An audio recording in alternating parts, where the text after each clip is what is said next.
Assalamu alaikum students. Today is Thursday 25th June 2020. So according to today's schedule in Understanding Communicate, we are going to fill the book exercise, that is lesson number 22, Pit and the Pendulum, and accomplish the whole exercise as well. So come to the exercise. Yes students, now come to the exercise. The question number 2 is give synonym for each word as it is used in the passage. Now come to the synonyms. हमने यहाँ पर क्या करना है, straight lines draw करनी है. मैंने यहाँ पर 6 लाइंस ड्रॉ की हैं और यहाँ पर 6 लाइंस ड्रॉ करी हैं. The purpose of drawing the lines here is to give a clear view of these words in front of you. मैंने ये फिलिंग पेन से की है, पॉइंटर से की है, जस्ट बिकॉज कि आप लोगों को ये क्लियर व्यू हो जाए. पेंसिल से लिखने में काफ़ी दफ़ा ऐसा होता है कि वो वर्ड वीडियो में नहीं होता शो सही तरीके से, तो आपके लिए क्लियर व्यू है. इसके लिए आपने यहाँ पर पेंसिल से 6 लाइंस ड्रॉ करनी है और यहाँ पर भी 6 लाइंस ड्रॉ करनी है. अब मैं आपको एक ये बताती हूँ. सिनोनिम्स हैं शाइनिंग. शाइनिंग का मतलब होता है चमकने वाला या चमकदार, और brighter BRIGHTER brighter BRIGHTER brighter. Shining brighter, shining brighter, shining brighter. और उसके बाद है शार्प. शार्प का मतलब होता है तेज धार वाला. Fine edge, FINE fine, EDGEH fine edge. Sharp का है फाइन एज. फिक्स्ड,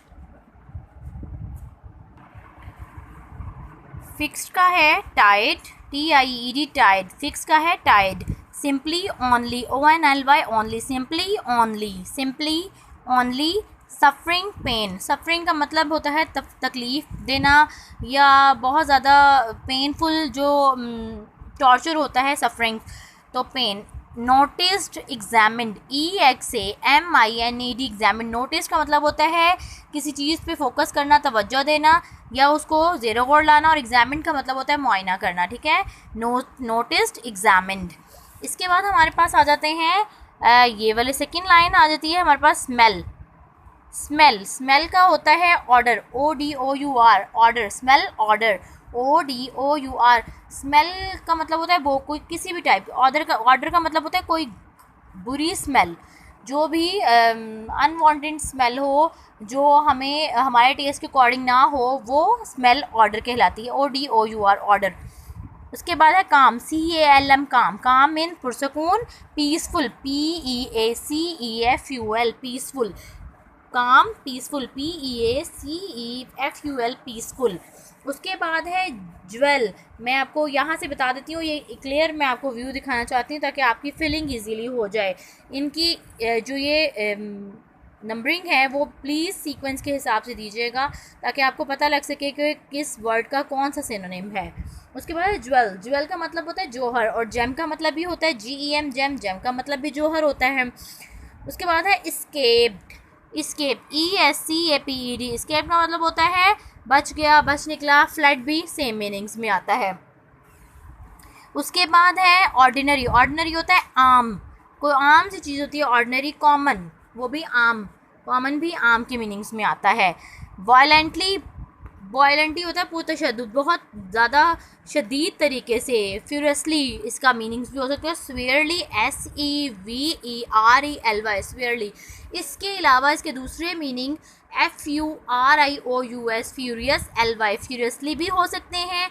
वायलेंटली के मतलब स्वेयरली और फ्यूरियसली दोनों हो सकते हैं. ठीक है, यहाँ तक हमारा हो गया. मैं एक और क्लियर व्यू आपको दे देती हूँ. यहाँ पर brighter, fine edge, tide, only, pen, examined. ये हो गया क्लियर व्यू आपका फर्स्ट लाइन का. सेकेंड लाइन का है odour, peaceful, gem, flood, common, squarely. यहाँ पर हमारा कंप्लीट हो गया synonyms. Now come to the choose the best answers. In each case choose the best answers. इसमें आपके MCQs हैं. आपने इसमें से स्टेटमेंट पढ़नी है. हमने ट्रांसलेशन ऑलरेडी कर ली थी, वो ट्रांसलेशन वाला आप ज़रूर देखिए वीडियो, और उसको करके अब आप इसे खुद करेंगे. We can conclude from information given in the introduction that the Spanish inquisition इसकी बेस्ट ऑप्शन है strongly defended the church it's belief and practices. इसके फर्स्ट पैराग्राफ में हमें ये बताया हुआ था कि स्पेनिश इंक्विजिशन जो थी वो इनकी रिलीजियस कोड भी था और वो क्या करते थे, उन लोगों को टॉर्चर करते थे, उन लोगों को पनिश करते थे जो चर्च के बिलीव्स और उनकी प्रैक्टिसेस के अगेंस्ट होते थे। तो यहाँ पर ये है कि जो स्पेनिश इंक्विजिशन है वो strongly defended the church its believes and practice, जो कि उसके चर्च के बिलीव्स एंड प्रैक्टिसेस को बहुत ज़्यादा डिफेंड करते थे, दिफा करते थे उनको हिफाजत करते थे। Second one is what effect did the site of the pendulum have on the prisoner.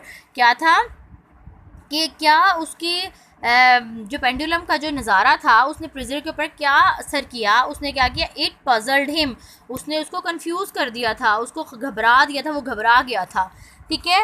In line 5 the whole refers to, the whole refers का मतलब है द पेंडुलम। ठीक है, the pendulum, whole refers to the pendulum, कि वो pendulum total है, complete pendulum है, either उसका थिक रॉड ऑफ ब्रास हो, स्टील ब्लेड हो, या फिर इसका शार्प एज ऑफ ब्लेड हो। ठीक है, वो सब पेंडुलम में इंक्लूड होता है, तो वो क्या था, द होल का मतलब है पेंडुलम।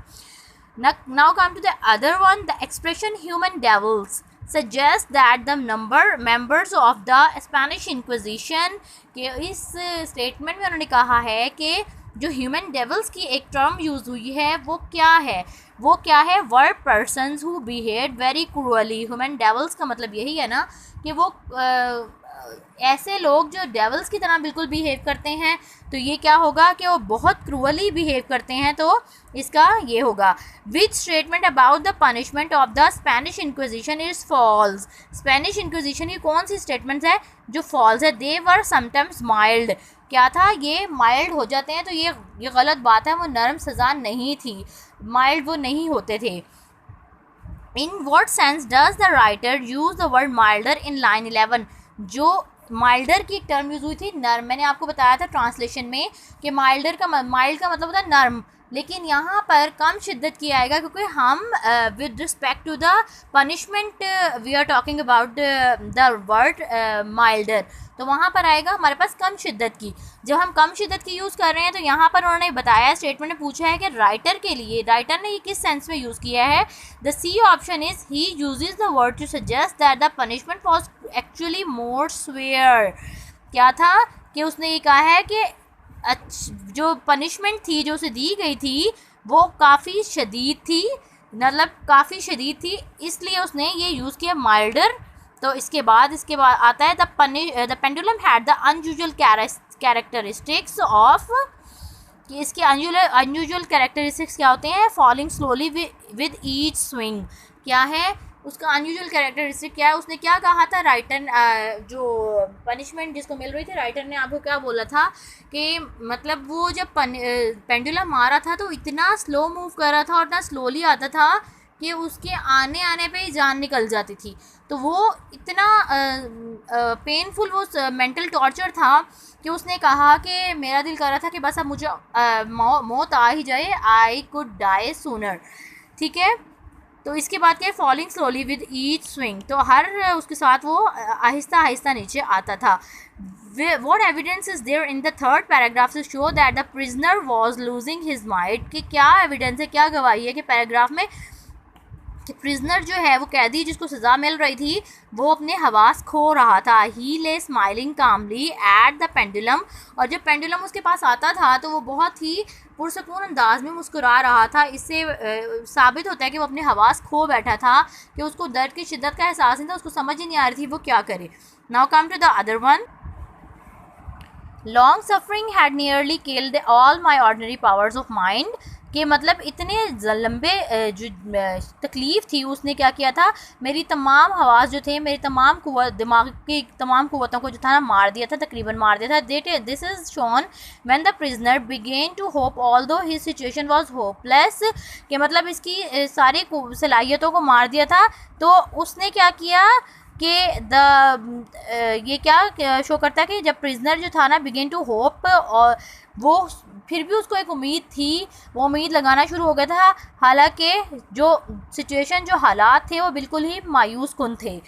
उसके बाद है the last sentence shows that the prisoner looked upon death as a release from suffering, और उसने क्या किया कि प्रिजनर जो था वो फिर भी डेथ की तरफ देख रहा था, मौत की तरफ देख रहा था, हालांकि वो जो था ना उस तकलीफ़ से उसको निजात मिल गई थी, उससे तकलीफ़ से वो रिहा हो रहा था। ये हमारा आज का कंप्लीट हो चुका है। काइंडली इसको फिल करके और इसको जिस तरह फिल करें उसी तरह से ही आप याद कर लें, ये आपके लिए बहुत बेटर है। और इसको काइंडली ग्रुप में सेंड करें ताकि हमें पता लगे कि हमारी एफ़र्ट आपके लिए काम आ रही है। Thank you.